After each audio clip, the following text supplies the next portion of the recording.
I got 5 comics in my hand here. We're going to take a random comic and we're going to choose a random page.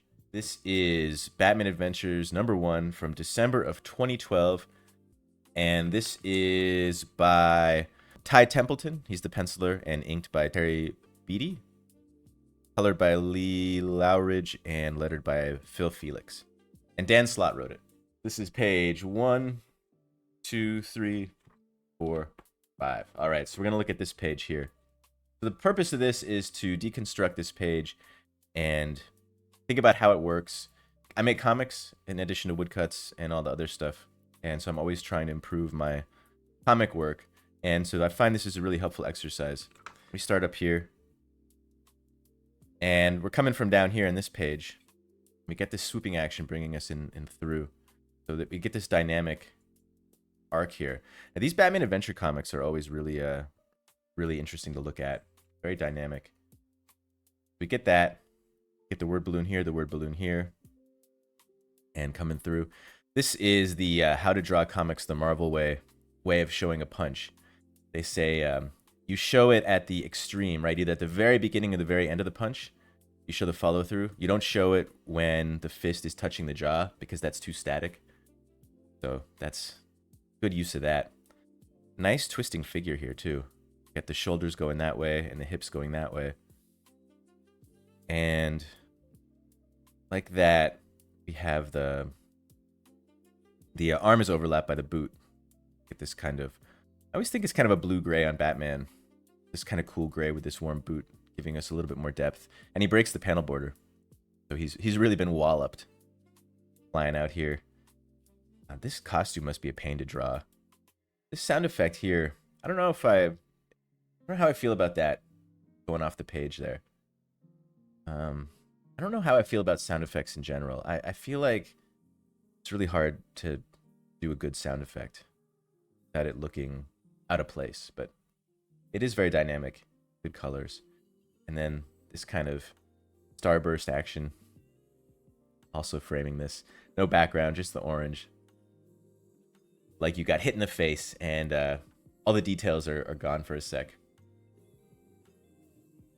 Look at how, look at Batman's cape. Look at how Batman is knocking the villain into a new frame. Yeah, knocking the villain into a new frame. You're talking about the cape here, or are we talking about the cape here? I love the shape of his cape. It's so effective for mood and for kind of movement. The wham needs an H. Then it would be wham. But yeah, that's like wham, right? I'm not sure about that sound effect. I do like the other lettering. I think it's clear and straightforward. So we get this really dynamic shot here, and then we have the calm after the action, horizontals and verticals, and it's broken up by the diagonal of the ladder. And this guy hanging here, all tied up. He let him keep his sword, and I always love how Batman puts a little note like that. Always good architecture on the Gotham City stuff, especially in the Batman Adventures comics. And always, whenever I see something like a ladder or something like a railing, I always take note of the perspective, right? So we, I guess our eye level would be probably here. So we're kind of up high looking down, because this one is almost horizontal. So everything above the horizon line here would go that way. And everything below the horizon line starts to move in a downward way. Not easy to draw a guy climbing a ladder in perspective either. Looks pretty awesome, especially the frame break. Yeah, I love that frame break, right? I feel like breaking the panel border is something that should be used sparingly, and when it is used sparingly, it can be used to great effect. And I like that on this page, it didn't happen. So they could have overdone it, right? But I think saving it for the one big final moment of drama is a good move. I agree with Rosie. It needs an H, but I don't think they had the room for it. The bigger the word, the more dynamic or explosive it's supposed to sound. Yeah, I wonder how this wham could have been different for it to be with an H. And also, I don't know. I don't like that it's cut off like that. But maybe that's just me being particular.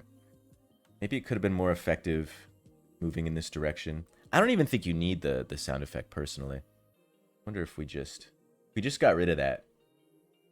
Replace it with a human thumb. I don't think we need it. I think it's overkill maybe. But what do you guys think? I can see that why the angle would be this way to try to drive us down back to this panel, because we're not supposed to come here. We're supposed to come back here. The first cop in the ladder appears to have no shadow. The first cop on the ladder. The one down here. Got a ground shadow, but nothing on his leg.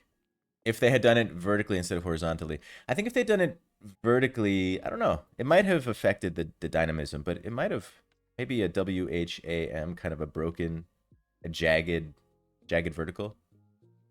You find the opposing page distracting. It is pretty cluttered, but it's interesting that these panels are all gray, and then only when we get to the action do we bring in that orange.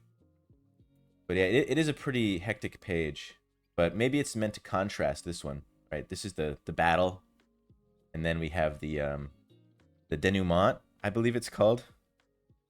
Leave the wham alone. You're a fan of it, Plumsink? Batman needs large, colorful sound effects.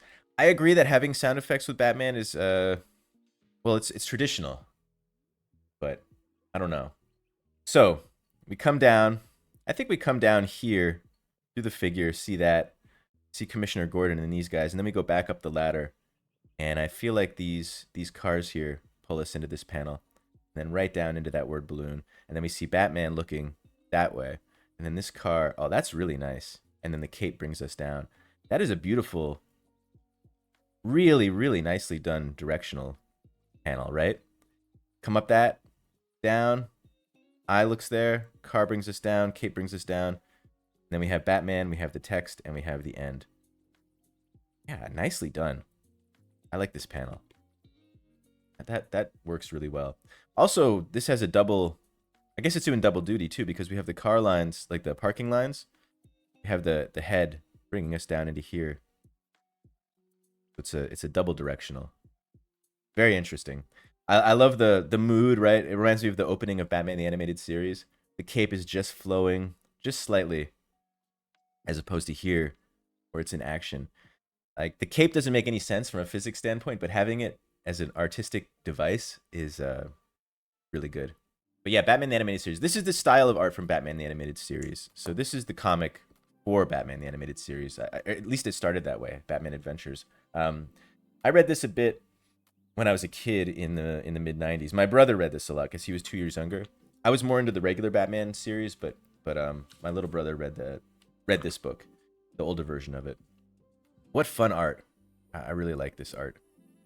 All right, so that was Batman Adventures #1 from December of 2012. Free. And on the back was Scooby-Doo, Where Are You?